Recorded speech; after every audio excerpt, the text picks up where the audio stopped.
We can start now. Okay, thank you. Good evening and a warm welcome to everyone. I, Dr. Deepshikha Parashar, Assistant Professor, Selection Grade from the Department of Political Science at IS Deemed to be University. I am associated with academics for more than 15 years. I extend a warm welcome to all the participants, esteemed guests, and the resource person to the third day of the 1 week workshop on research, refine tools, techniques, and thinking. This workshop is designed to strengthen our research skills and encourage innovative thinking. Today's session focuses on research design and data collection techniques, the very foundation on which any meaningful research is built. We are honored to welcome an eminent academician, Professor G. Soral, as a resource person of this workshop, and we extend a warm e-floral welcome to him and look forward to his valuable insights during this research workshop. Professor Soral is having nearly 4 decades of experience in higher education and research. He has served in distinguished capacities as Head Department of Accountancy and Statistics, Dean, University College of Commerce and Management Studies, Dean, Postgraduate Studies, and officiating Vice Chancellor, Mohanlal Sukhadia University, Udaipur. He has also contributed as professor and head at Mizoram University, Aizawl. He is also an alumnus of IIM Ahmedabad. Sir has guided 33 PhD scholars and 2 postdoctoral candidates. He is a past national president of the Indian Accounting Association and active member of American Accounting Association and the Institute of Management Accountants USA. His academic and professional contributions have been widely recognized, earning him prestigious honor, including the International Research Award of the Institute of Chartered Accountants of India and All India Best Member Award of ISTB. With his rich expertise in teaching, research, and academic leadership, Professor Soral continues to be a guiding force in the advancement of commerce and management education. We are privileged to have him with us for this research workshop and look forward to his valuable insight during this research workshop. I welcome you, sir. Thank you. Thank you so much, madam, for all the kind words and a very nice introduction. Uh, at the outset, I welcome on my personal behalf all the participants who have a very diversified profile, as I have been informed, representing Pan India and in different capacities at various stages of their academic or professional or industrial, exposure careers. I thank the organizers, particularly Professor Sanjeev Vanavasab, for giving me this opportunity, and my good friend Professor Anil Mehtaji in absentia also for making this connection.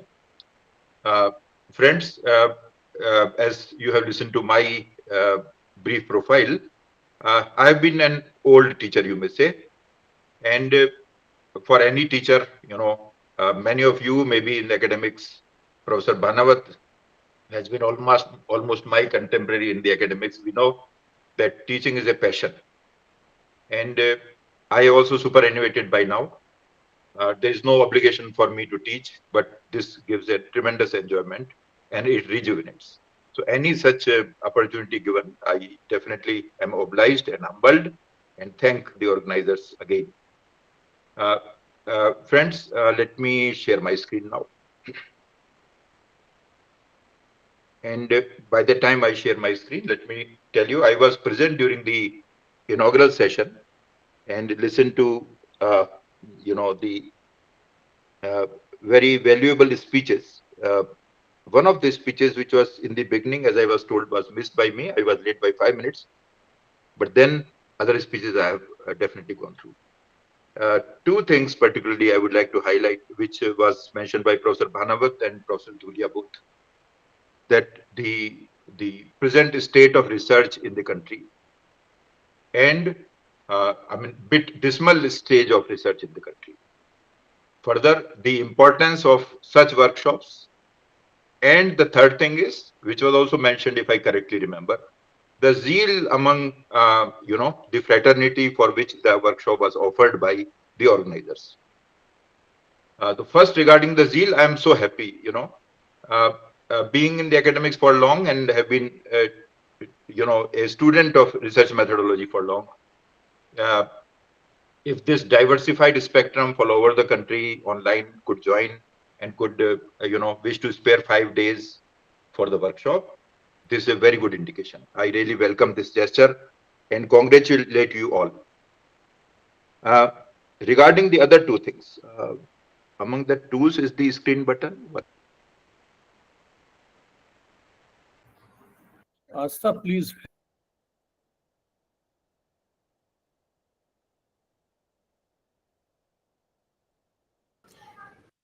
भानस sir आप mute हैं आस्था ये जरा देखिए ना कैसे होगा इनका। सर सूरज सर मैं वही करने की कोशिश कर रही हूँ सर। जब मैंने वो शेयर किए पीपीटीज तो मैं कोई दिक्कत हो तो तुम देख लो। सर मैंने आपको को होस्ट बना दिया है, एक बार आप चेक कर लिए, अदरवाइज मैं ऑन कर दूंगी सर आपकी PPT.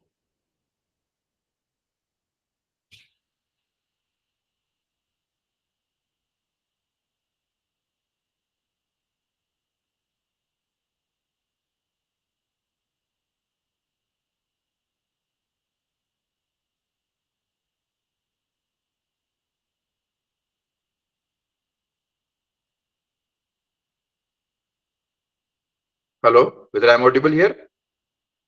Yes sir, you are audible now. There is some misconnection. I don't know what happened. Shall I share your PPT? You may share, but then in that case, I may not be able to. Please indicate to me because mostly where is the screen sharing button? Actually, I'm searching that.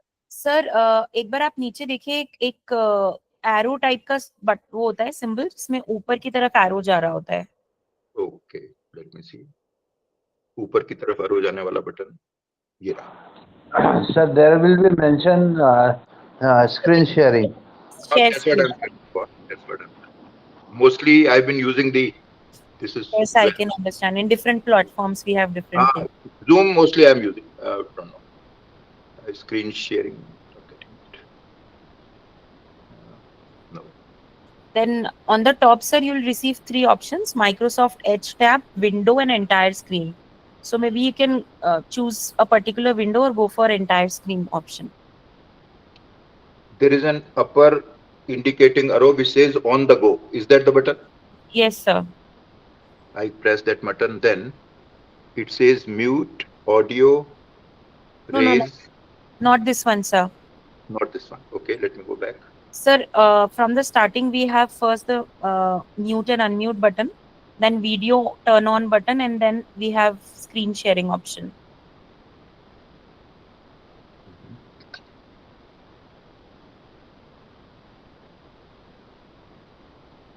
Go back. There is one button on the go. There is a on the upper line. There are four buttons, which are one hand raising button and three more. This is not relevant, right? No, sir. Then below it, there are in call messages, settings, on the go, tools, and okay. What should we do? So will you share then? Time is being wasted. What to do? I don't find any button here, madam. ये इस screen पे एक बार ऊपर scroll करने से कुछ होगा नहीं, वो भी नहीं हो रहा। टूल्स में तो नहीं जाना है ना सर? टूल्स में नहीं जाना, जस्ट आपकी जो स्क्रीन दिख रही है इसकी, इसमें नीचे में बहुत सारे टैब्स आ रहे हैं। चार तो टैब आ रहे हैं जिनमें एक हैंड रेजिंग वाला बटन है जी, वो नहीं सर, दूसरा के नीचे वाली लाइन में तीन बटन है, एक है ऑन द गो, एक है इन कॉल मैसेजेस और तीसरा है सर मैं आपको कॉल करती हूँ sir, I will just give you a call. Okay okay, मैं आपको स्क्रीन दिखाऊं क्या? हाँ सर, मैं आपको कॉल पे वीडियो पे स्क्रीन देख के सॉल्व करती हूँ सर। श्योर श्योर, या हाँ, वो थोड़ा इफेक्टिव रहेगा करने को, तो आप भी ब्राउज कर देंगे, but that will be more effective. जी सर, जी सर। मैम बेटर है सर, पीपीटी लेके आप शेयर कर लीजिए अपनी स्क्रीन पे। मैम पीपीटी आपको भेज ही दिया है, वो तो खैर लास्ट रिजॉर्ट है ही, एक बार देख लेते हैं, अगर 1 मिनट में ये नहीं होता तो वही कर। पता नहीं है स्क्रीन शेयरिंग बटन क्यों नहीं दिख रहा।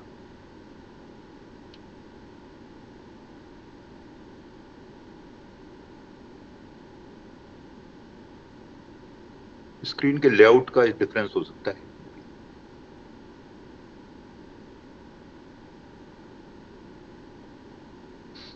टाइम की थोड़ी शॉर्टेज है because the topic is very wide.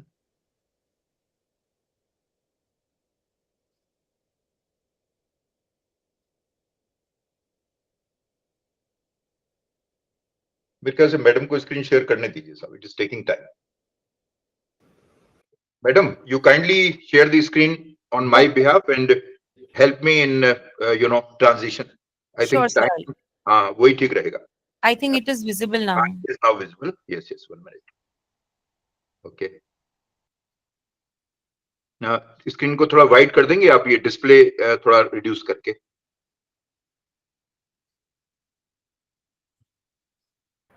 थोड़े डिस्प्ले रिड्यूस कर दीजिए. सर आपका वीडियो भी ऑन कर लीजिए ना सर, आपका वीडियो ऑफ है. Okay okay. वीडियो तो मैं ऑन कर लूंगा, वीडियो इज नॉट इम्पोर्टेंट. जी जी. इनफैक्ट क्या है कि स्क्रीन फिर गायब हो गई है.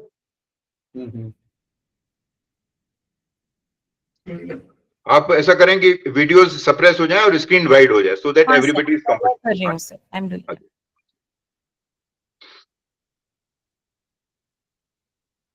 Banav sir, right since Corona time, we have been practicing all this. लेकिन ये हिकअप्स तो हो ही जाते हैं, आप कितना भी कुछ करिए. तमाम कोशिशों के बावजूद भी ये सब टेक्निकल चैलेंजेस हैं सर. ये हो ही जाते हैं. I mean, despite all precautions that we take, क्या पता. अब ये सारे प्लेटफॉर्म कम से कम कोरोना टाइम से तो we also learned using all of them. जी जी. Yeah, उस टाइम पे I was not retired, so I used to take classes also on Google Meet and Zoom. Large number of classes, full-time teaching and all. Yeah. It is visible now, I think, sir. So, dear friends, 1 minute.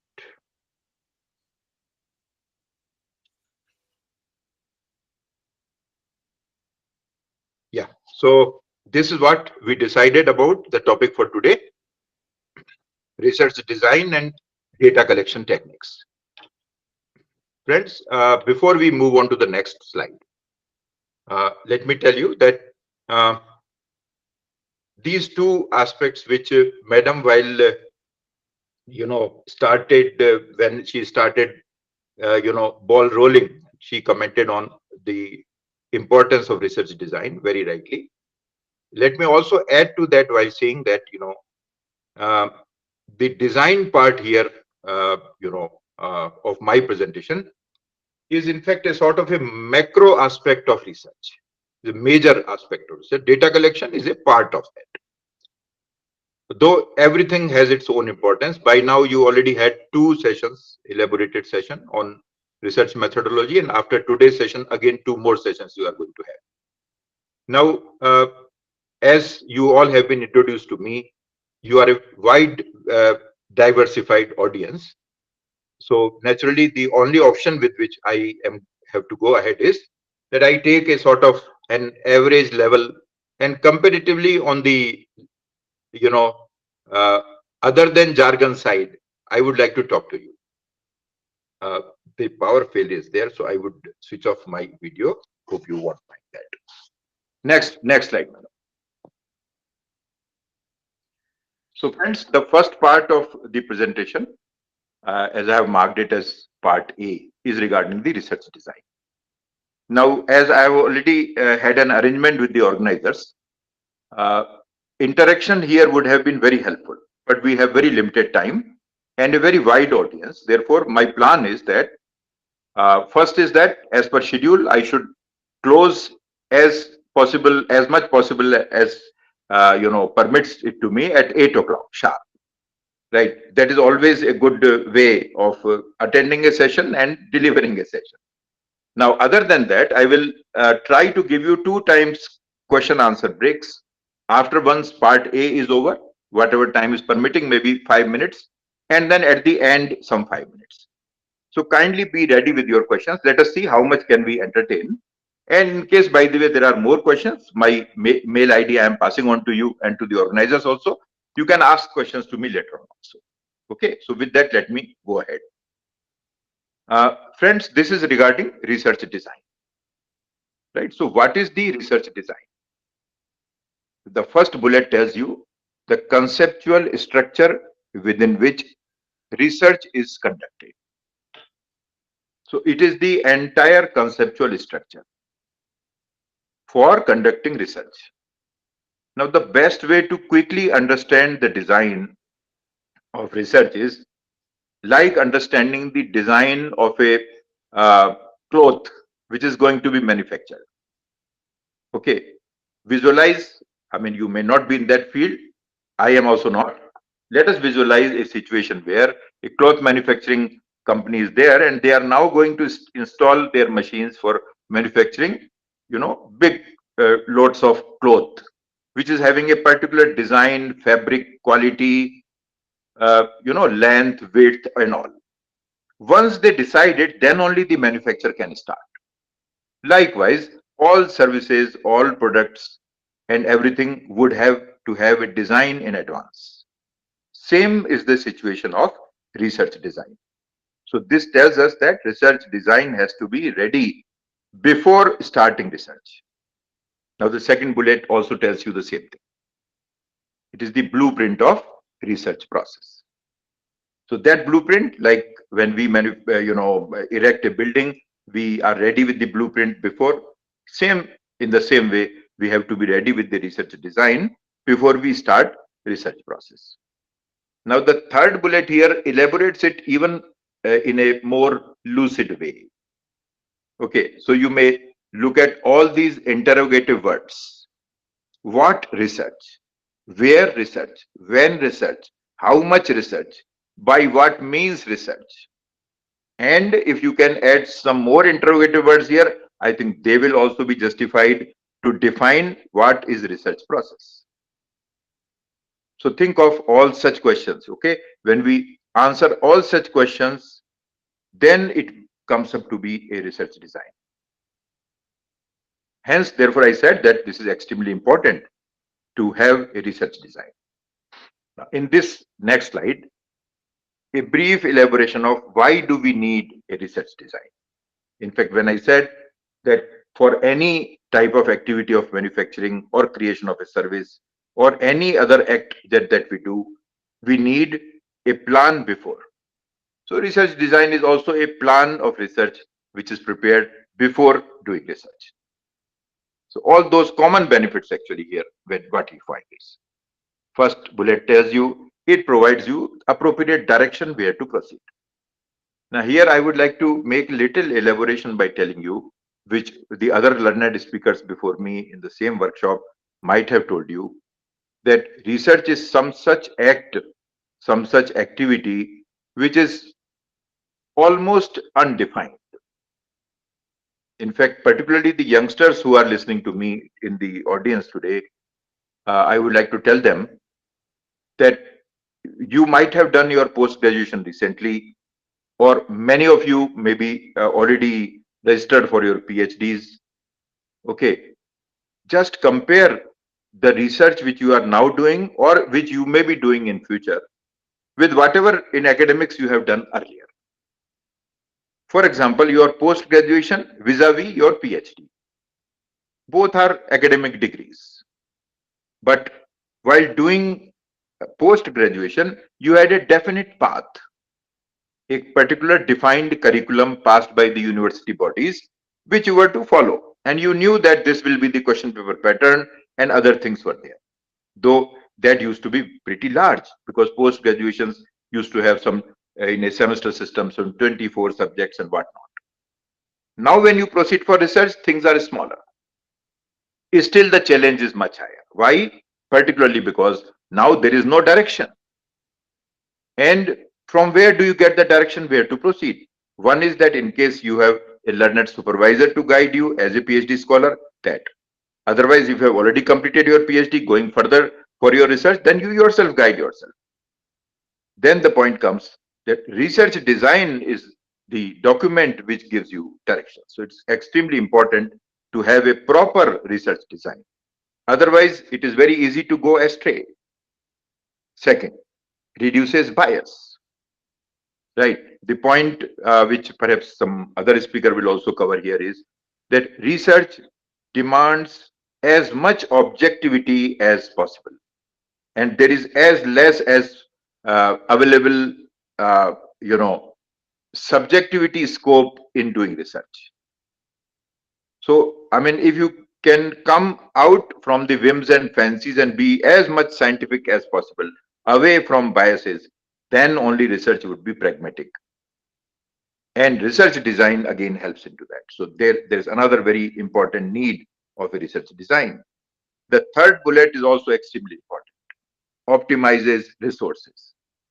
Dear friends, let me also tell you that so far as resources for doing any act are concerned, research is such an area which demands perhaps the maximum resources which perhaps no other activity may demand. Now, when I say this, you may really not believe it in the beginning, that how can only research be demanding unlimited sort of resources? The main reason why do I say this is the very scope of research is unlimited. There is no end, to this katha. They say Hari Anant, Hari Katha Ananta. Those who know this phrase, I believe most of you know. There is no limit. There is no limit of doing research. The normal lifetime that we have been bestowed upon by the nature is very, very short to complete any research. Now, the question is that, okay, that all we know that, of course, we have a limited lifetime. If we are doing a PhD, university also puts, a barrier on our completion of PhD, and there is a time limit within which we have to finish and other things. Question is that, how then to manage resources, which are limited to complete a work which is unlimited? Research design is a great fundamental help in doing so, because it tells you that these are the possible paths which you have planned, and you can that way optimize the uses of resources. Most important resource among all which are available is the time. Okay, so this is the need. Next, please. Now, friends, from here, I would like to go to the types of research design. In fact, on design, we can talk so many things, but keeping in view the available time, right, I am coming to this straightway. Now, before I start on elaborating on the types of research design, let me add, a word here. Point is that the type of research design is closely associated with the type of research that you do. Therefore, whenever we try to identify a research design, we also relate it with a particular type of research. Right? So this is what here also briefly I will be talking to you about. In fact, there can be much more elaboration on this, but that is not required for the moment. So just please keep in mind that the type of research has a close connection with the type of research design, or in other words, every research has a specific demand for research design depending on its objective. Okay, so with these brief words, let us dwell into the major types of research design. First one, as you can see on the screen, exploratory or formulative research.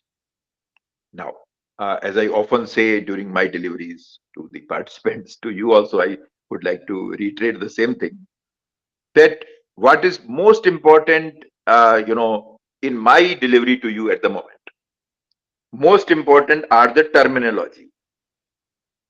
Okay, so you know the meaning of it, why I'm saying so. Be very clear regarding the titles that I'm using, and then let me try my best, and let you also try your best to understand as much as we can do right now. But if you are very clear about the titles, then you know that now we have all tools to explain everything to us on the media. So therefore, I'm highlighting that. Exploratory, it is called, or it is also called as formulative research. Now, the basic objective of such research is to gain familiarity with a phenomenon or to achieve new insights into some phenomenon. Now, how do we understand that? Assuming those of you who have never come across this earlier, many of you might have been teaching this also. So for them, actually, I'm not focusing at the moment. Dear friends, sometimes when we do research, the phenomenon in which we do research is almost absolutely not known to us. Now, when I say this, I will also request all of you who are listening to me, please relate whatever I am telling to you to your domain subject. Right? You may be from social sciences, journalism, management, commerce, pure sciences, arts, humanities, all. Okay. Please relate my words with your subject. Right? Because when we talk about research, this has to be, a very specific area to search for knowledge. I mean, we are going at a very micro level at the moment. So please relate it with your subjects. Now, as I have said here, to achieve new insights into some phenomenon. To explain it further to you, let me give a common example which can easily be remembered later on. Assume that, you have already been told and you might have been knowing earlier that research is dwelling into the unknown to find something which we may say that now it is known. Earlier it was not known, and now when I did my research, it has become known. Okay.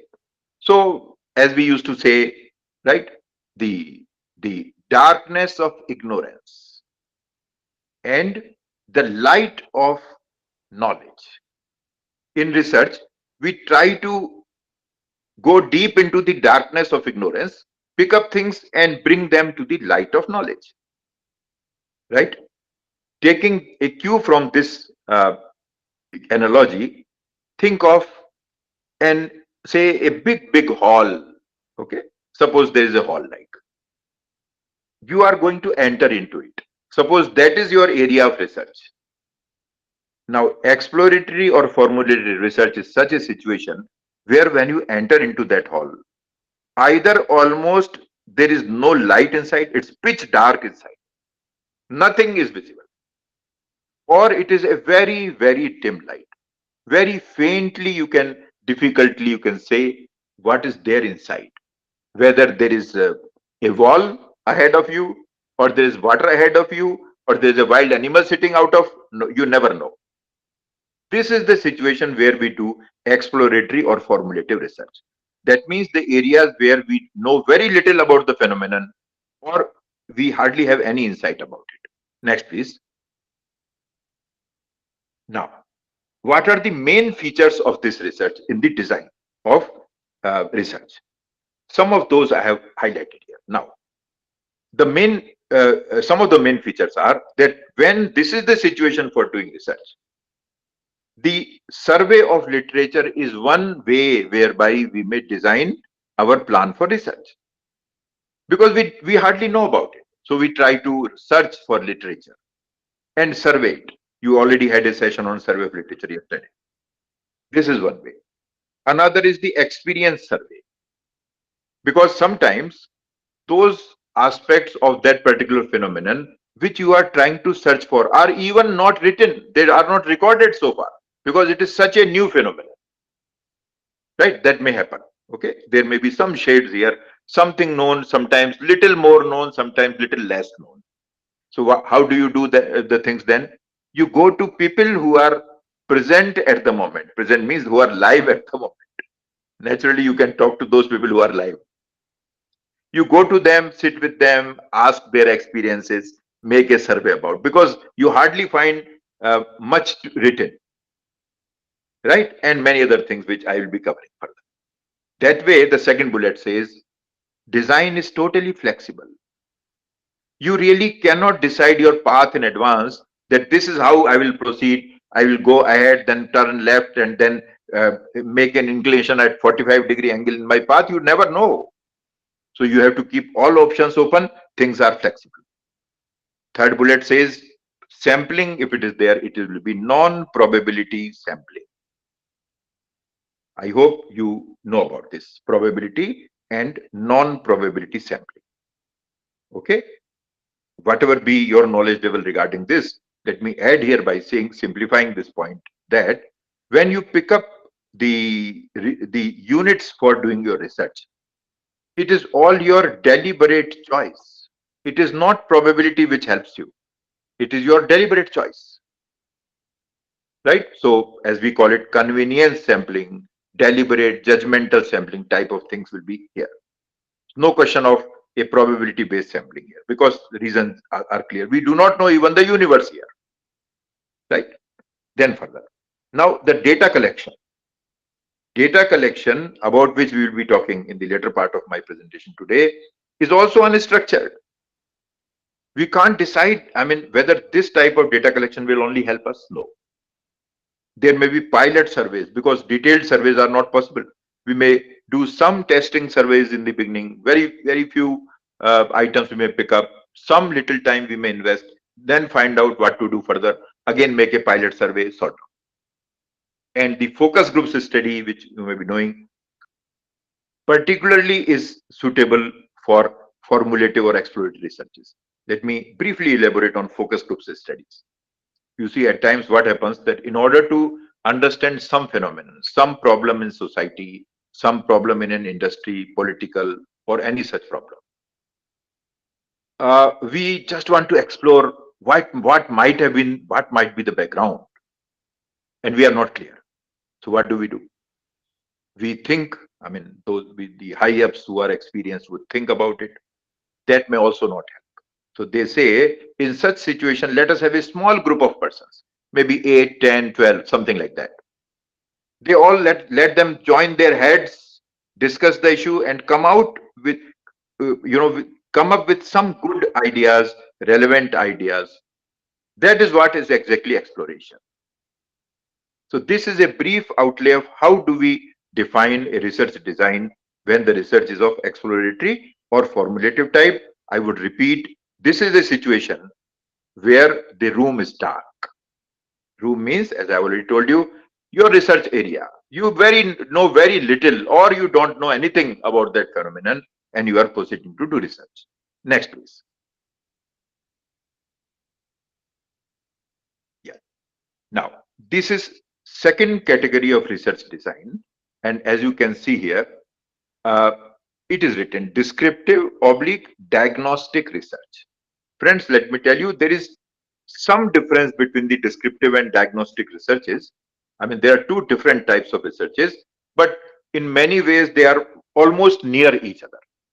Therefore, the literature says that the type of research design which we need for both of these types of researches are almost similar. Now, let us first have an eye on what exactly are the objectives of such researches. So, in very brief words, I have tried to jot them down, right, just to unburden you with a lot of details on my transparencies, my slides. Descriptive research is simply description of characteristics, right? These three words tell you most about descriptive research. Now, what sort of description? Anything from your field of your subject domain, just think about it. If I ask you, something is seen, something is there, some book is written, some picture is there, some product is there, some engineering design is there, describe it. So what do? You go on telling me about its characteristics, which you go on finding out. And by looking at those list of characteristics, I know more about that phenomenon. Right? So this is the description of characteristics, and that is what is the descriptive research. Now, just to appreciate in comparison to exploratory research how descriptive exists, go back to the same dark room. This time, the dimmer of the light is slightly moving, and you can little better see what is there inside, but again not very clearly see. That is the stage where we do descriptive research. We can visualize, yes, there are certain things, but we do not know better in better detail about them. Therefore, we go for descriptive research. Now, the diagnostic research is a bit more precise as compared to descriptive. The last bullet here tells you about it. Frequency of occurrences. Some phenomenon is occurring in a given situation. Okay, for example, if you are from literature domain, some author, when you are studying the style of writing of that author, is using a particular phrase often. Okay, now if you try to do research on the level of frequency of occurrence of that style in the writings of author A or author B or author C and make a comparison to find out their impact in terms of writing sort of that, then this is the a good example of diagnostic research. Also, the diagnostic research associates the things with something else. So suppose in that particular dark room now, which is having little light, you can look at certain objects here and there, but you are not very clear about them, how exactly these objects are related with each other. So when you go to the extent of identifying relations of those items, then it is diagnostic research. Next, please. Now, when it is descriptive or diagnostic research, the design, because now we have little better knowledge about the whole phenomenon, design need not be very flexible. It becomes quite a lot of rigid design. So things are now defined to a great extent. Data collection can be defined. Tools may be established in advance. And of course, as the second bullet tells you, random sampling is also possible. So, I mean, just to add here, random sampling, as is mentioned here, earlier it was non-probability sampling. So most of you might have gathered it. Still, let me make a word about it. Earlier in the exploratory research, I was mentioning that it was your choice as a researcher to pick up the sampling units. Now the choice is in the hands of probable selection. So like a lottery is there, you can pick up some items on chance basis and pick it up. Such type of sampling is helpful in descriptive diagnostic research design. And now you can go for detailed surveys. In the earlier case, we discussed about pilot surveys. Now you can go for detailed surveys. Observational studies you can do. Even individual case studies you may also plan in your research design when it is descriptive diagnostic research. Okay, next please.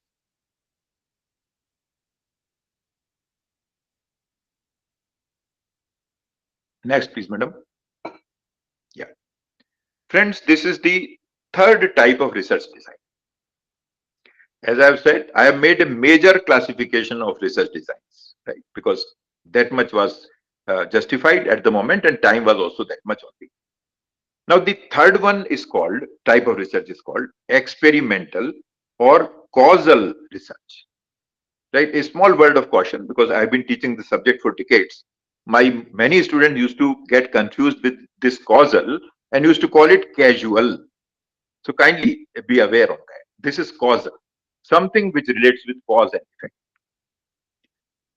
This experimental or causal research sometimes is also termed as hypothesis testing research. Okay, that is also another name which I have not written here. But the most important name of the type of research is the experimental research. That means this research bases itself on the experiments. Now, how can we identify the main objective of such research? So this is the main cause and effect. Cause and effect. Something causing some result to happen in the other case. Go back to our old dark room again. What is the situation now? Now the room is absolutely enlightened. The same room, when you went for exploratory research, you found it was difficult to step in because it was absolutely dark. Now it is absolutely enlightened. Full light is on. You can see what are the things around. What are the situation? Where are the walls? Where are the dangers? Where are not? Everything. Still, you need to do research. That's the point. Now, earlier we have seen that when things were not known, we were trying to know them a little bit. Then we try to describe them, relate them with each other. Now, when everything can be so clearly visible, why do we need research? So that's the point here we should, concentrate upon. We are now more interested on understanding what causes something and such causes make in what result and in what way is the area for research now. Therefore, we make experiments, we make interventions and try to find out such relationship. Therefore, it is called causal research. Next, please. So some of the features. Most important is this number one, manipulating independent variables. Right. Now, many of you may know about the independent and dependent variables very well. Still, let me make a very simple word which may help some of you in case you do not know about the concept of independent and dependent variables. Friends, in any phenomenon, there are some characteristics which impact other characteristics. That way, some characteristics impacting others. So those which make impact are called independent, and those which are as a result come up are dependent. Right. So in a way, we may say that in the causal research, we try to analyze the impact of independent variables on dependent variables. But here, in case of the research and the design that we have, we try to manipulate, that means make changes in the independent variables which are causes, to see that if I move this, say for example, there is a button on my left hand, there is a button on my right hand. Left one is independent, right one is dependent. I just try to see, is there any cause and effect relationship between these two buttons? Because I can see those two buttons in the room. I do not know the relation. Now what do I do for doing research? I move the left hand button in clockwise direction and look at the right button to see whether this also moves. And if it moves, how much does it move? Does it move in the positive or negative direction, etc.? I mean, I just try to give you an example. What do we mean by manipulating independent variables? That way we can understand the relationship cause and effect. And therefore, the second bullet says, inferences about causality is the very great contribution of experimental research. Right? What causes? How can we identify causes which earlier were not known? It reduces bias and increases reliability. Now, this is a little intricate point. I just would like to add here about this third bullet. What do we mean by reducing bias and increasing reliability? Whether the earlier two research designs did not have this facility of reducing bias and increasing reliability and all. Let me first tell you that in case of the first two types of designs, the question of biases and reliability did not arise much, because we ourselves were making explorations, we were descriptions, diagnosis. Now when we come to experimental situation, what happens that, like I told you, again, I think this is a simple example, quickly I may communicate my idea to you, that I have two buttons, one on my left hand, another on my right hand. When I move the right hand button in clockwise direction, I look at the right button to see whether it also moves. I think this is a simple example. What happens? Sometimes I find that the right button did not move. Second time again I try to move the left button anti-clock. I now find that the right button moved clockwise. And I made a conclusion that, see, I conclude that the left button is a cause of making a reverse impact on the right button. Right? Common, conclusion would be this. Let me tell you, dear friends, this indicates a great chance of bias and non-reliability into the experiment, because they say that there is a term, I think I should use that term here. If you find that it is making the jargon little difficult to understand, you may ignore it also. You may note it down and later on you can state. There's a term, exogenous factors or exogenous variables. There are many such situations, factors, variables, characteristics, which are not in scene, but they play a role in defining the causal relationship. To cut the story short, let me tell you, the great objective of research design and experimental research is to reduce those exogenous variables impact, which is a great challenge actually. And they say that theoretically speaking, you cannot make the impact of exogenous factors zero. You cannot make it nil. You can only minimize it to the best possible extent. Now, that is the basis of various types of experimental designs, research designs. As the fourth bullet indicates here, there are informal and formal types of research designs. In fact, there is a wide variety of experimental designs. A good number of them are called informal, another set is called formal. In that formal, again, there are further divisions, right? Because, the complexity here increases like anything. And but the nutshell is this, what I've told. Let me repeat. It tries to reduce the experimental error, as they call it, impact of the outside variables to the best possible extent. Right. So, friends, here, please, madam, don't move to the next slide for the moment. Now, here I am concluding my part A. Let me say a few words in conclusion, and then the session would be open for about 5 minutes for some questions, and then I will move to the part B for data collection methods. Right. Now, let me say some concluding words here, which are very important. You have seen that basically I have talked to you about 3 types of researches and their respective designs. Going to the simpler, easy to understand example, dark room.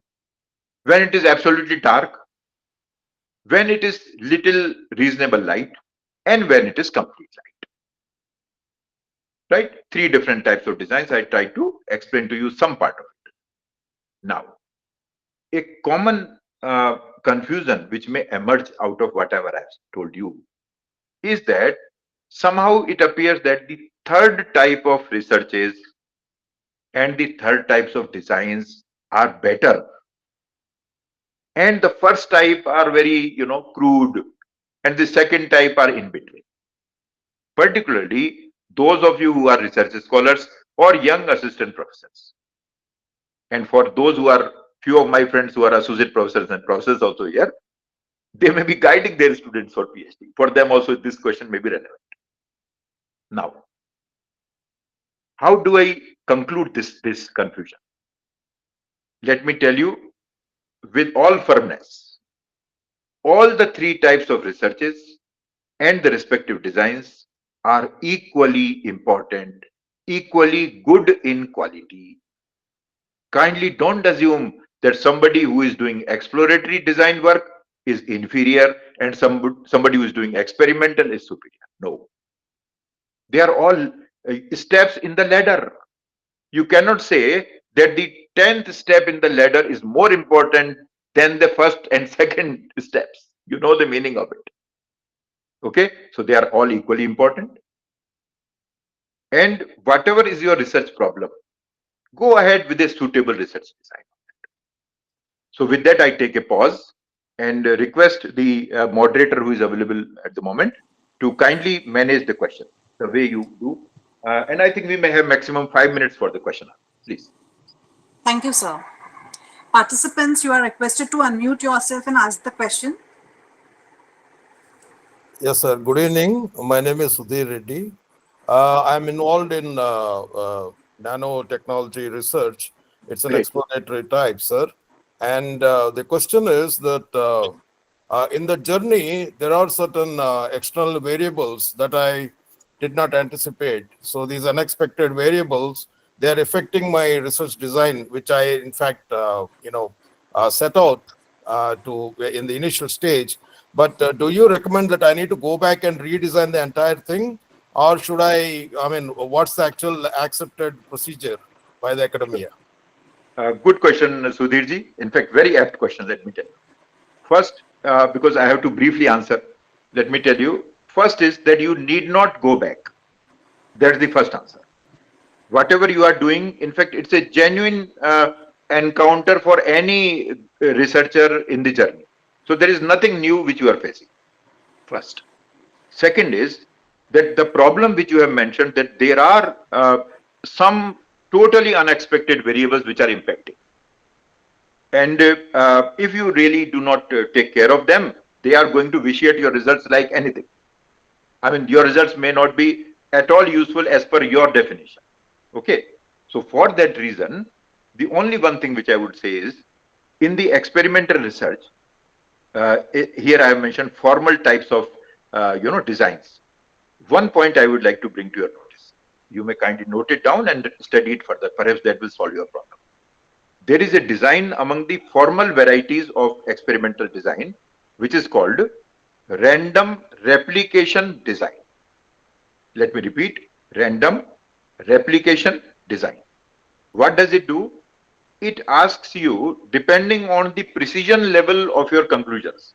You are in nanotechnology and perhaps your precision level may be very high. I do not know much about that. I know little about nanotechnology, that's all. What I would suggest is random replication design should be the best type of formal experimental design for your research. Therein what you do, that you have multiple control and observation groups. Multiple, not one.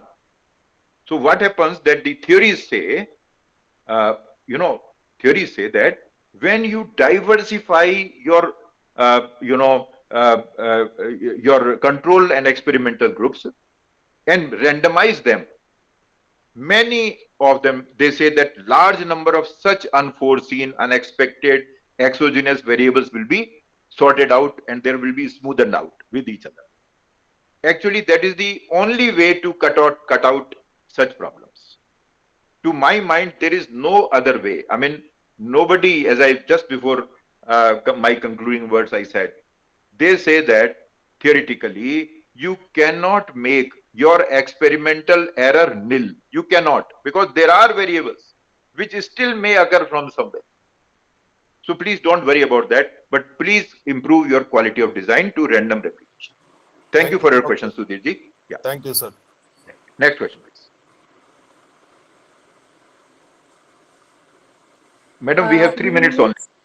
Right, sir. So, Mayuri Ghosh is asking that she's a scholar from media studies and her research topic is a study to analyze the role and impact of government policies and media in empowering the Santhal tribe of Jharkhand state.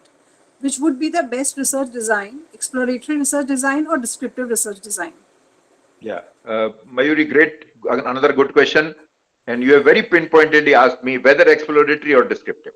Excellent. I'm happy that you could understand the entire point. Let me tell you, like yesterday you listened about review of literature. Fine. Please go for a very extensive review of literature first.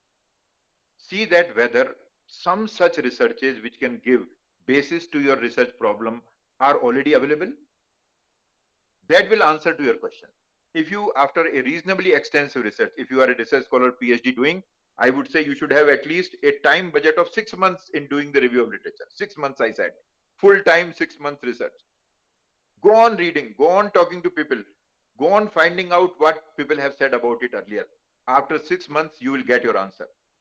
If you find that in the room, I am using my own analogy again, in the room, still you find there is enough darkness, it is exploratory. And if you find there is some light, then it is descriptive. Okay, thank you. Next, please. Any other question? Hello. Okay, Yes, madam, please let us ask. go to the next slide. Yeah, Okay, sir. next, please. Hello. Good evening, sir. Yeah, okay, I'll ask your question. Sir मेरा जो topic है मतलब पंचायती राज का related है और उसमें problem ये है कि जो महिलाओं की जो कंडीशन है उसको एक ही जिले में कंपैरेटिव करना है और जो महिलाएं हैं वो डिफरेंट डिफरेंट कास्ट की है like SC ST OBC and general. तो उसके लिए क्या है कि जो पहले अब वो चेंज हो रहा है तो कौन सा डिजाइन बेटर रहेगा और चेंज होने का मतलब आपका चेंज क्या हो रहा है? सर इसमें कौन सा डिजाइन बेटर रहेगा क्योंकि इसमें जो कुछ लाइन थी, वो क्या है? आपने कहा ये चेंज हो रहा है, क्या चेंज हो रहा है? सर इसमें डिजाइन बेटर कौन सा रहेगा क्योंकि मैंने जो लिटरेचर रिव्यू किया तो अभी तक एक ही जिले में इस तरह की स्टडी अभी तक हुई नहीं है तो थोड़ा सा कंफ्यूजन ये हो रहा है कि 4 जो कास्ट के जो वर्ग है उनमें कंपैरिजन किया जाए या फिर एक ही जिले में 2 ब्लॉक को लेके उनके अंदर जो 4 कैटेगरी है उनमें कंपैरिजन किया जाए तो इससे क्या हो रहा है कि फिर मुझे मैं आपकी बात समझ गया मैडम, है ना। देखिए पहली बात तो ये कि आपका डिजाइन ये सेकंड कैटेगरी वाला डिजाइन है, डिस्क्रिप्टिव डायग्नोस्टिक वाला, है ना। जी अब जी आप जो कह रही हैं कि कैसे किया जाए उस बारे में मैं आपको केवल ये कहना चाहूंगा क्योंकि अभी बहुत समय नहीं है, कोशिश करिए, है ना, ये बात मैं सभी रिसर्चर्स को कहना चाहूंगा जो मुझे सुन रहे हैं। जैसे आपने कहा है ना, आप जी। कोशिश ये करिए कि दोनों अल्टरनेटिव्स जो आपने बताए जिसमें ज्यादा विश्लेषण हो सके वो बेहतर है, क्योंकि विश्लेषण ही रिसर्च को प्रश्रय देता है, विश्लेषण ही रिसर्च की ताकत है। अगर आपको लगता है कि दो ब्लॉक बना के कंपेयर करने में, मुझे अभी रैंडमली ऐसा लगता है कि दो ब्लॉक नहीं, आपको चारों ही अलग अलग कैटेगरीज बना के उनमें फिर आगे डेप्थ में जाना चाहिए, है ना। लेकिन अभी उतना डिस्कशन का टाइम नहीं है। ब्रॉडली मैंने आपसे ये कहा, आप जितने विकल्प हो सकते हैं उन्हें रखिए सामने और देखिए कि किस विकल्प में सबसे ज्यादा विश्लेषण हो सकता है। हालांकि जितना ज्यादा आप विश्लेषण करेंगी उतना ही काम आपका बढ़ेगा, है ना। To be very frank with you, अगर आप पीएचडी स्कॉलर हैं तो आप कहेंगे कि मेरे पीएचडी में झमेला हो गया, इतना सारा काम कौन करता है। पर ध्यान रखिए, जैसे ही आपको वो झमेला लगे, आपको लगे कि अरे इतना सारा कंपैरिजन करना है, मान के चलिए कि आपके नाम से जो पीएचडी थीसिस जाएगी अगले 2-3 साल में बाहर, वो आपका बहुत नाम ऊंचा करेगी। और जितना सर, आपको लगे कि अरे ये तो फटाफट हो गया कंपैरिजन, तो समझिए आपने फिर अच्छा काम नहीं किया। मैं किसी को भी टॉपिक बताती हूँ, उन्होंने बोलते इसमें कैसे करोगे, तो मतलब जिसको भी टॉपिक बताती हूँ ना, एक ही जिले में 4 महिलाओं का कंपैरिजन कैसे करोगी, कौन सा मेथड लगाओगी, क्योंकि जो सिनॉप्सिस दिया था वो पूरा चेंज हो गया है अब, मैडम इसलिए। देखिए, सिनोप्सिस के बारे में मेरे व्यक्तिगत विचार रखता हूं, क्योंकि मेरे कई सारे साथी देश में इससे सहमत नहीं है। मेरा व्यक्तिगत विचार बड़ा स्पष्ट है। सिनोप्सिस तो एक प्रपोजल होता है। जिस समय आपने यात्रा प्रारंभ की, आप घर से निकली, आपने पहला कदम रखा, आपसे पूछा गया किधर जाओगे, आपने कहा ये कागज में लिखा है इधर जाऊंगी। अब आप चलना चालू किया आपने, तो भाई आगे क्या क्या पहाड़ पत्थर नदी नाले मिलेंगे किसको पता था। चेंज तो होता ही है। तो मेरे विचार में अगर आपका डिजाइन चेंज हो रहा है, अगर आपका जी। मेथोडोलॉजी में फर्क पड़ रहा है, नए टूल आ रहे हैं, तो ऐसा होना ही चाहिए। ये तो इस बात का प्रमाण है कि आपने अच्छी रिसर्च की, है ना। ये मेरा व्यक्तिगत विचार है और मैं किसी से भी इस बारे में विवाद करने को तैयार हूं, क्योंकि अगर चेंज नहीं हुआ तो आपने नया सीखा ही क्या, खोज ही क्या हुई।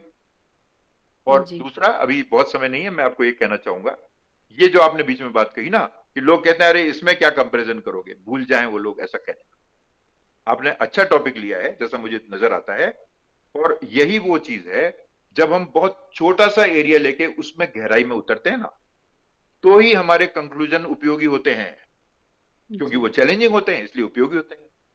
अगर आप बड़ा सा एरिया लेके उसमें से 4-5 कंक्लूजन निकाल देंगी तो उसका कोई उपयोग नहीं होगा, है ना। Thank you. जी, madam please thank go you. To the next slide, या इट इज ऑलरेडी हियर। तो मुझे जाना होगा, मेरे पास अब 35 मिनट से कम का टाइम बचा है। Dear friends, going to part B, data collection techniques. Let me tell you that about research design we have been discussing. Data collection is one small aspect of a research design, right? But yes, it has its own importance. And there is much to be discussed about data collection. Here in the limited time, I will try to give you an overview and will try to ensure that you also again get time to raise questions, because that is very important. Like 3 questions have been raised in the first part. I am very happy. All the 3 were very relevant questions, and many others would also have got some insights when I replied to those questions. Okay. So please again be ready with your questions. I will try best to give you 5 minutes at the end before 8 o'clock we conclude to raise your questions. Fine. Friends, as you are all aware, when we talk about data for research, 2 names always pop up: primary and secondary. How do we distinguish between? You all know that, but I'll have to say something about it. Primary data are those data which are collected primarily by the researcher. If the same data have been collected by somebody else and the researcher has started using them, we then definitely call them secondary data. So that means the difference between primary and secondary data is very subtle. But why then we make this distinction? And many times, those of you who are research scholars would appreciate that if you use primary data, people used to praise you. Oh, good. You have used primary data. Very good. This is primary. Very good. So on that also I would make some comment whether this praise is worthwhile or not. Okay. But the main thing is that why sometimes we praise primary data collection, because they are in much consonance with the objectives of research. That is one very important virtue of primary data. Okay. But there are other things also which perhaps we will discuss later. Now, for primary data collection, the list of methods may be very long. I have just pointed out three types of primary data collection methods. First is interview, which means personal interview. Okay, you know about it. Talking to a person face to face. Talking to a person face to face on video call nowadays. Talking to a person on audio call. All are interviews. And nowadays, because video and audio call used to save your time like anything, time and energy. Particularly when you are a student, you don't have much resources to support you. Such type of interviews may also work. But with my little experience, I can tell you, still, even when we now have these online facilities, the edge which face-to-face physical meeting, interviews face-to-face have their own importance. So if you are planning to conduct personal interviews, think of doing at least some personal interviews where you face to face sit with the person and ask questions. Of course, the remaining part you may really substitute with the help of video calls and audio calls. Yeah, no harm in that. Another thing is regarding the interview being structured, semi-structured, or unstructured. Structured interviews are those in which you have a list of questions ready in your hand, which many times you call schedule. Advantage with that is that you may pass on that same list to the other person who is responding, and one by one you may ask questions. So clarity of communication is there. But sometimes you make it semi-structured. You say some questions are written with me, some are I'll ask on my own. Sometimes it is totally unstructured. It depends on totally the the type of objectives that you have. Only one thing I would like to add here is that how do I decide that how much structured should be my personal interview for research? The answer to this question is that this depends on the design that you have, the designs which we have just before discussed. If you are going in a much exploratory level, then you have to be unstructured. You never know. Like some of my known research scholar, a lady, she went to a village and remote village, and she only knew the local language. No data, no idea. I mean, how people will respond. She dressed up also like in a rural apparel, so that people should not find some urban people is coming and village people are scared of replying. Then she went there and in a local dialect she addressed the old ladies sitting there, sat with them on the floor, and said that made a gesture as if she is regarding them. Then she started asking questions. Now you can understand that in this case, can you think of any structured interview? No. And then only you can really unravel important things. So finally, interviews are a great art, and one must develop the skill of interviewing before starting this method of primary data collection. Second question here, the most famous method of primary data collection which used to exist in the times when these Google forms and Qualtrics and other things were not there. Okay, you may say during my times, some 45 years before when I started my PhD. Questionnaires were very important, okay? Typed pages, and then, okay, we were asking people to fill them up by pen, sending them by post and all that. Anyway, what is the contemporary world? Contemporary world is helping you with all the tools, like Google Forms are very common.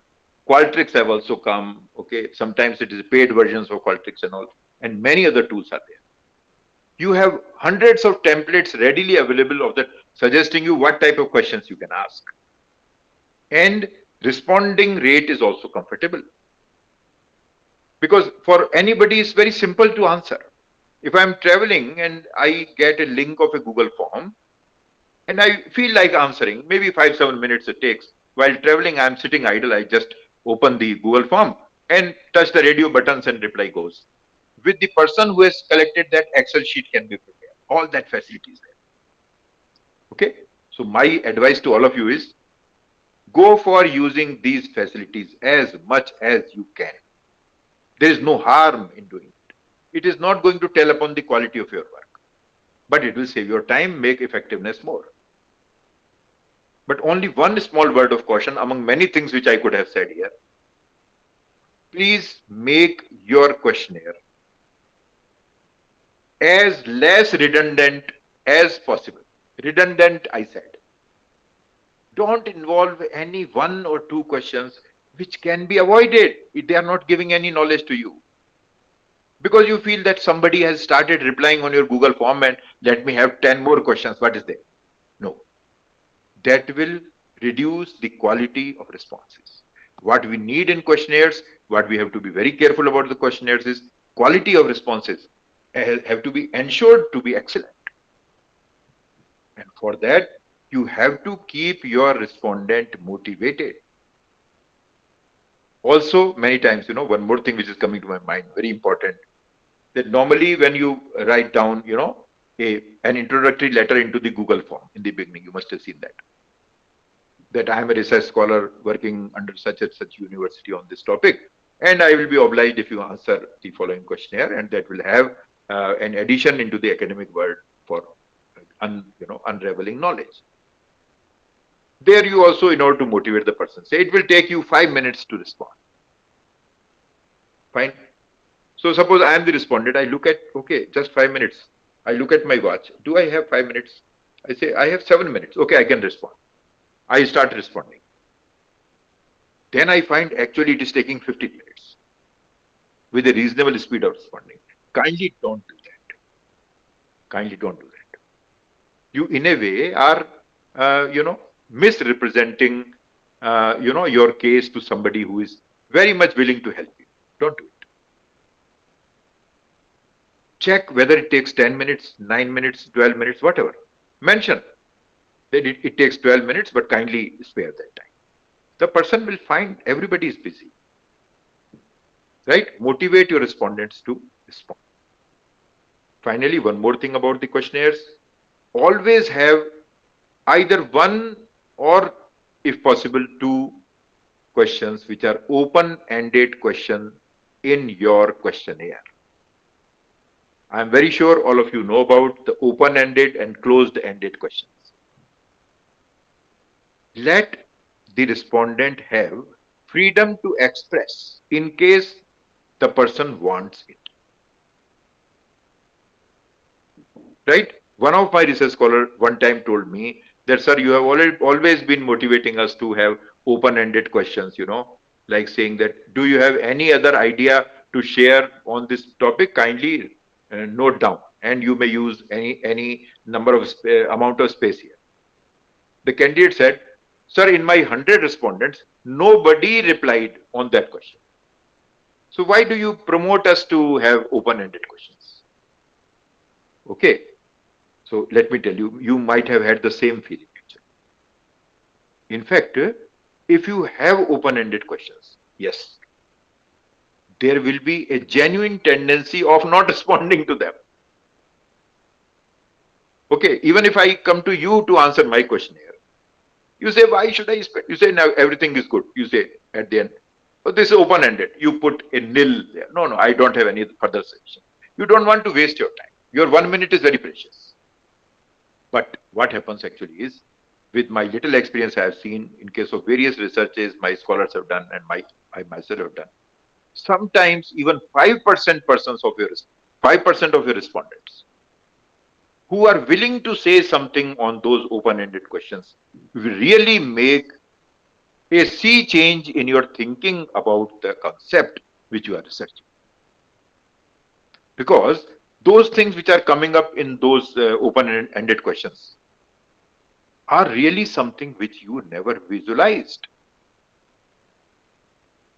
And I mean, I have already told you that this is the research and knowledge area. Okay, totally undefined, unlimited. Let new, fresh waves come to you. Have open-ended questions. C, observation. Friends, observation means what? Look at again A and B. In A, I was raising a question, somebody was responding. In B, I was raising question, but in a written form, somebody was writing and giving to me. That means in first, there was an oral communication. In second, there was a written communication. In the third, it is neither oral nor written. It is a sort of a visual communication, gestural communication, observation. There is much which I can tell you on this method. Putting it all briefly, let me first tell you, observation method has been found to be a good addition to the above two methods. Suppose you are a research scholar, you don't have much time and money to spend on data collection, okay? So you just circulated some Google forms, or through Qualtrics you employed a great survey, received response and everything. You analyze them, and now you can put so many statistics into it, get results, complete your thesis or research paper, anything. But somehow you, in your heart of hearts, feel that no, actually what I suspect has not come out in the responses on the questionnaire, on this phenomenon. Somehow you feel like. So what you do? You spend some time and energy on observations. Suppose one madam was asking about her, ladies' socioeconomic situation in one panchayat and all. Okay, I'm taking as an example. Now she has already say maybe she might have interviewed also, because those ladies would never respond to questionnaires. Now those interviews she has collected details and okay. Now if she has gone personally over there and collected interviews, then automatically observations took place. Suppose she has not gone personally, because when you conduct interviews, sometimes you may have enumerators also, because large areas to be covered. So you pay some little amount of money to some 10 persons, some young boys and girls, ask them to collect data for you as per your instructions, and they have collected data and you have got it. Now, what you do that in order to verify whatever has been done, or in order to fine tune your data collection, you yourself visit those places. Maybe that sometimes you disguise yourself. Nobody knows that why you have come, why you are there in that village. You are roaming around. One of my colleagues, he used this observation method in one of his researches. He mentioned this to me. Very interesting. He said that he was doing some socioeconomic related survey work in villages. And he had large number of enumerators because he had money, project was there and all. But in order to verify and fine tune his data collection, he went himself to one very small village some 20 years before this happened, where even, one only private ordinary bus used to go. And there was not a good road to ride a car or motorcycle. So he boarded that private bus, which very slowly would move, again and again stopping, taking long time in crossing some 20 kilometers. Going to that village, he decided to sit under a tree, okay, nearby the bus stand, because most of the people would be coming that side and talking about. He said that I spent long hours while sitting there. Listen to people what they are talking. Nobody knew. A person is sitting, maybe observing.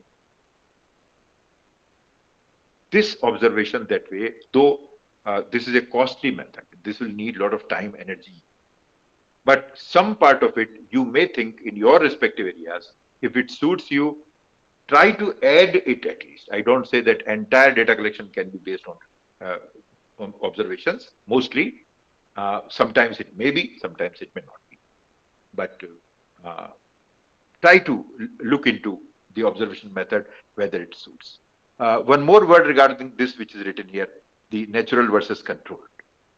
So I've already mentioned to you about the natural observation, right? The things are happening in the way, and you are going, suppose you are doing some research on the bird's behavior. You have gone to a bird sanctuary. Looking at that, looking at the behavior of the birds and making videos on them, the manner in which the birds are moving, you are looking at that. Alternatively, you may make a controlled experience, experiment also there, and observe the results. The same you can do in a laboratory. Suppose you are a botany student and you would like to observe the growth of plants and the plant's behavior in terms of changing of color, etc., growth, etc., type of the fruits which it generate.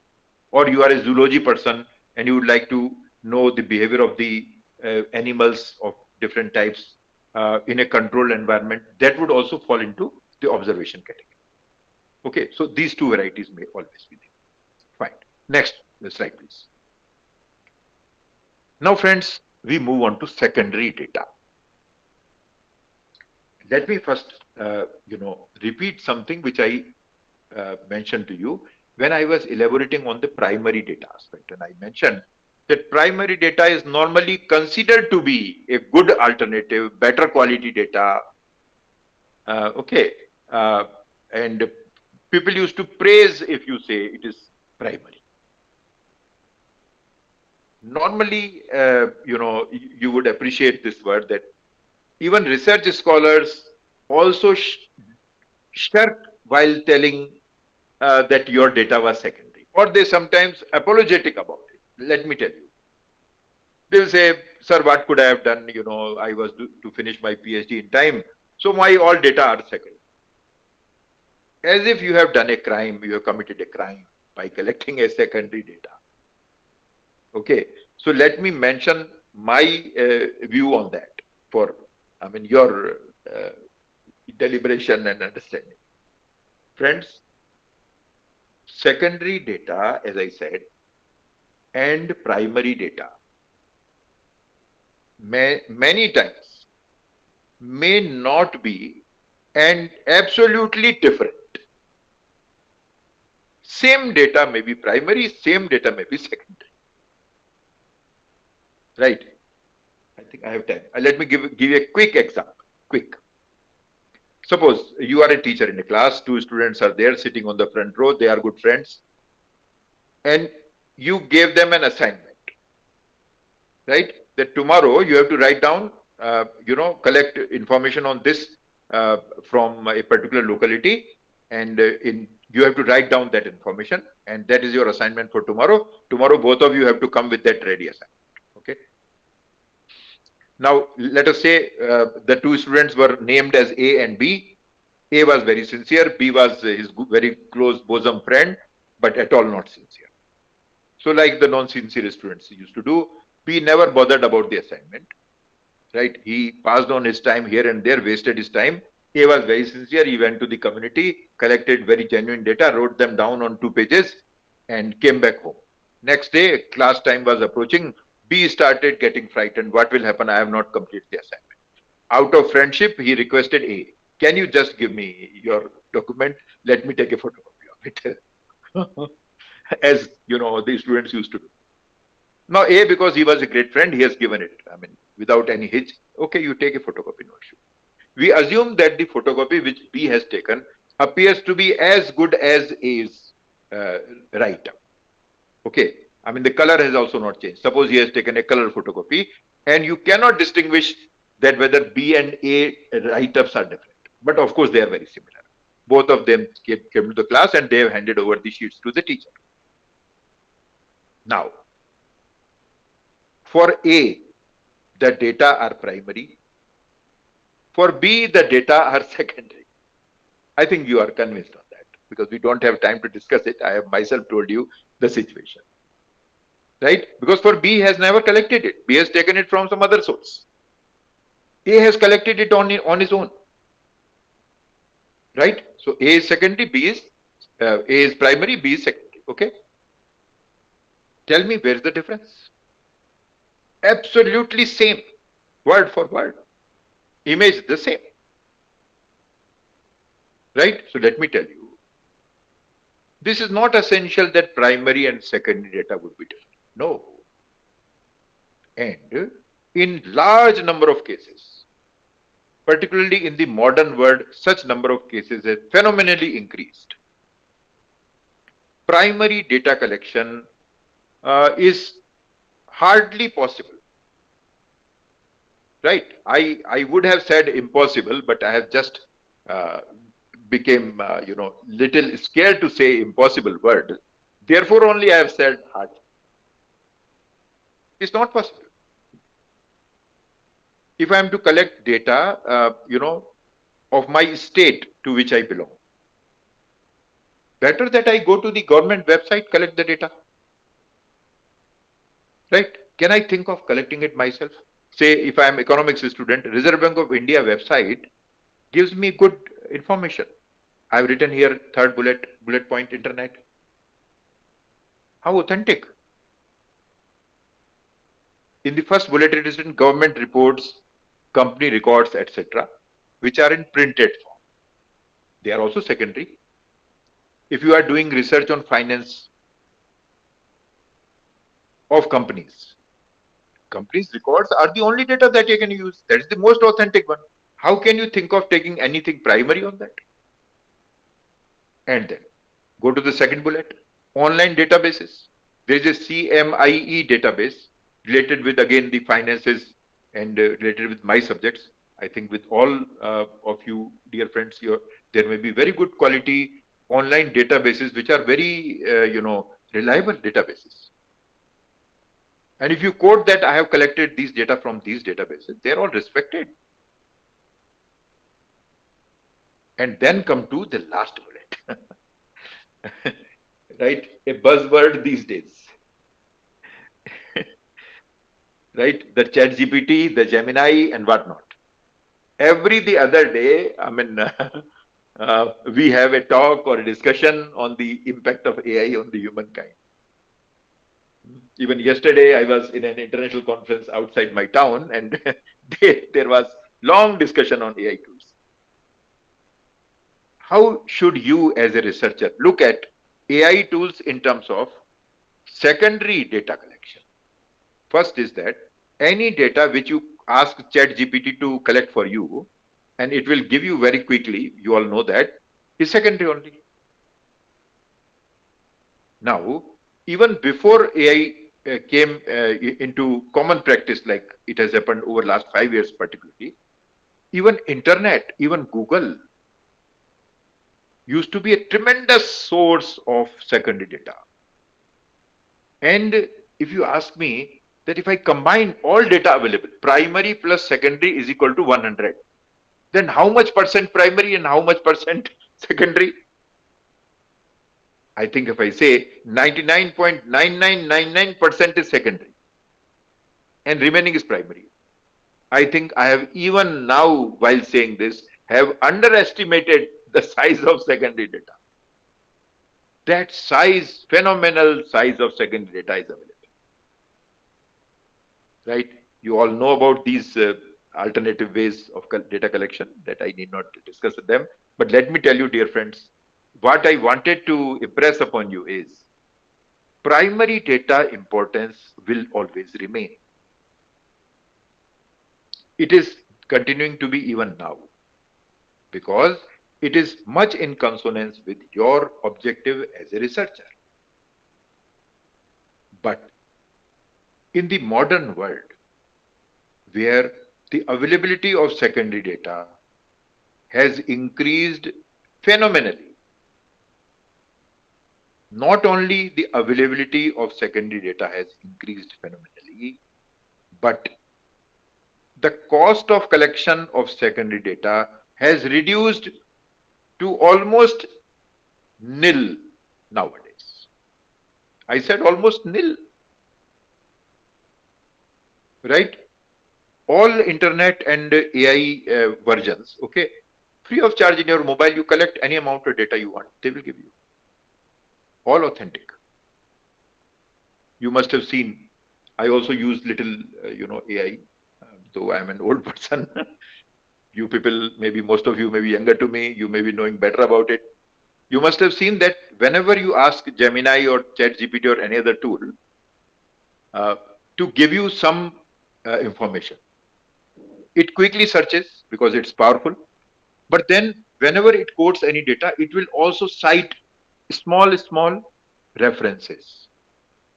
It tells you that I have collected this from this source. You may check the reliability of that source, no issue. I don't say that you should not be careful in using that data. No, never. You should be very careful. But many times, large number of times, you find all the data that through these sources we collect are very authentic. Websites of governments, websites of companies, websites of local bodies, all. I mean, there cannot be any better authentic source of data collection than that. Therefore, because I will now be giving you time to ask questions, let me make a concluding word here by saying, regarding the data collection methods, that don't please hesitate to rely on the power of secondary data that you have. Even if you are planning to, in your design, use lot of primary collection of data, please supplement it with the easily available, easily analyzable secondary data. You know about the analysis part of it also. Maybe the next two lectures will speak on that. Let me very quickly tell you in one sentence that, see, to analyze huge amount of secondary data is now on your fingertips. Why should you not make the use of this facility in making the quality of research better? You continue collecting your primary data, no harm.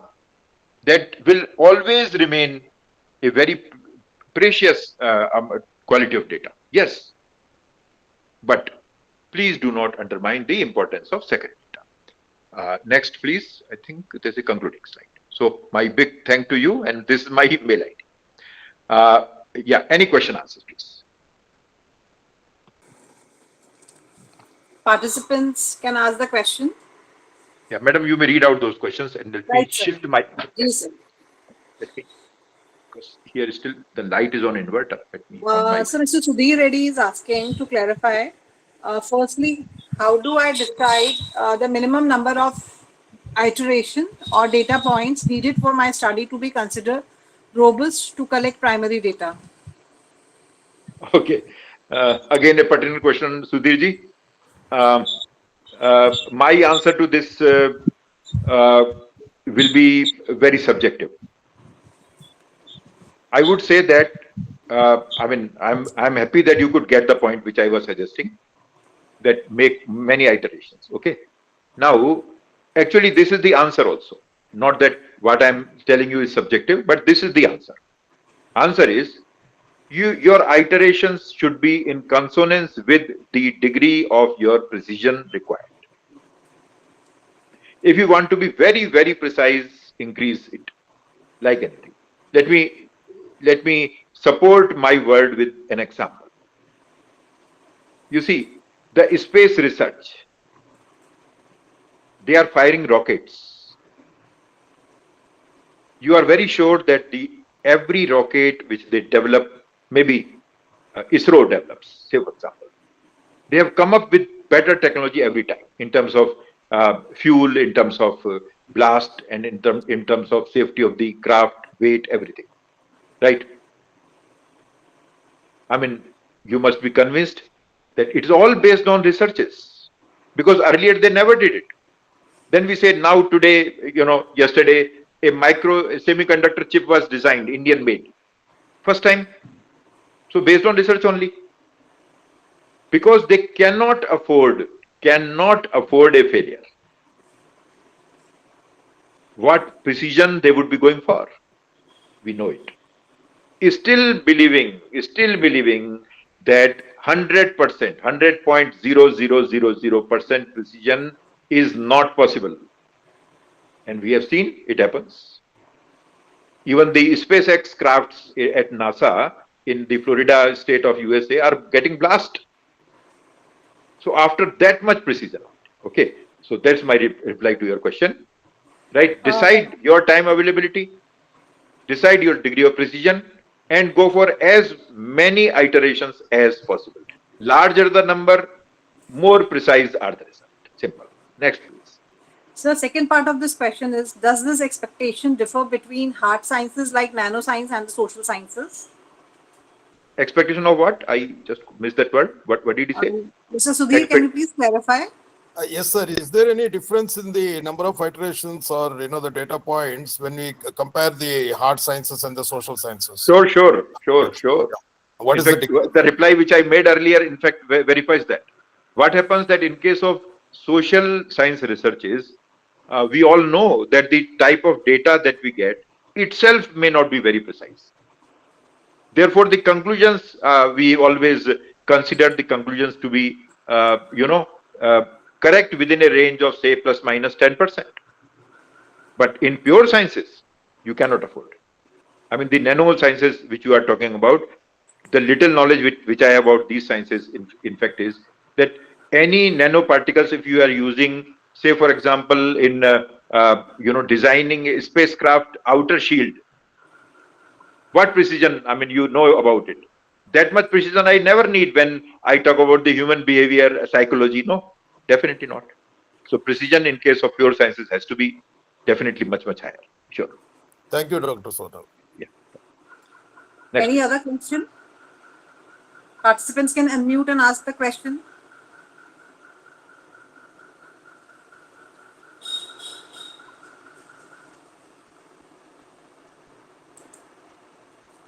So I think there are no more questions. Okay, then I hand over it to you. Thank you. I would like to ask you a question. Sure. Madam, kindly introduce yourself quickly, your subject and your good name. Okay, my name is Madhumanjari Chakraborty and I teach geography. Oh, good. Actually, Very can you please tell me details about focus group discussion? good. Good question, Madam Chakravarti. In fact, regarding focused group discussion, what I was trying to tell you is, for particularly exploratory researches, sometimes what happens that phenomenon is so new that you are not able to, in fact, identify basic research questions with which to proceed. So what you do, you make a focus group.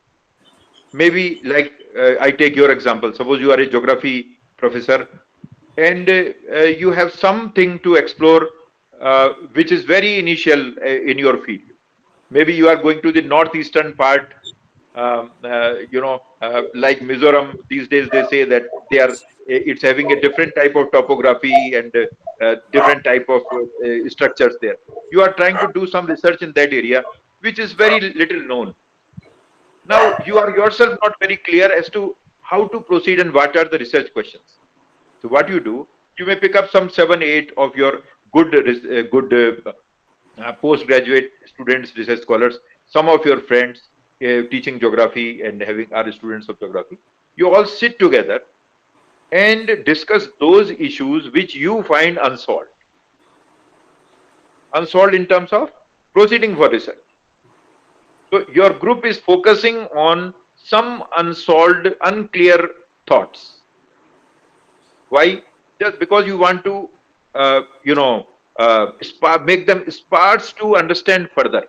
And then on that basis, you will go for exploratory research design.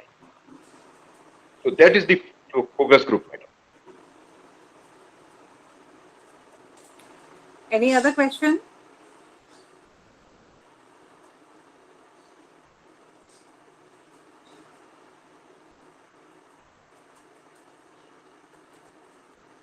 Sir, I think there are no more questions. Fine.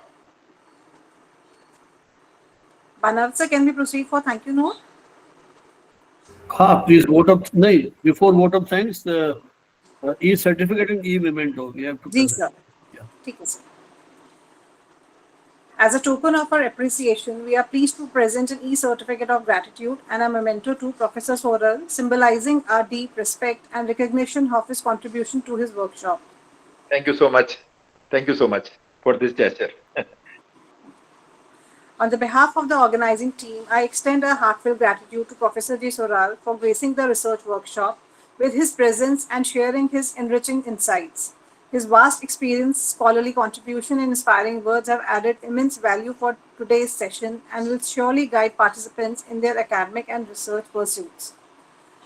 We also extend our sincere thanks to all the participants for their active involvement, thoughtful engagement, and keen enthusiasm throughout the session. Your presence and participation have been integral to the success of this workshop. We once again thank you, Professor Soral, and all our participants for making this program meaningful and memorable. Thank you so much, sir. Thank you, Banav sir. Thank you, madam, for giving Thank this you, sir. opportunity. Thank you, sir. Thank you. Thank you so much, sir. Thank you. Participants are requested to fill the feedback form.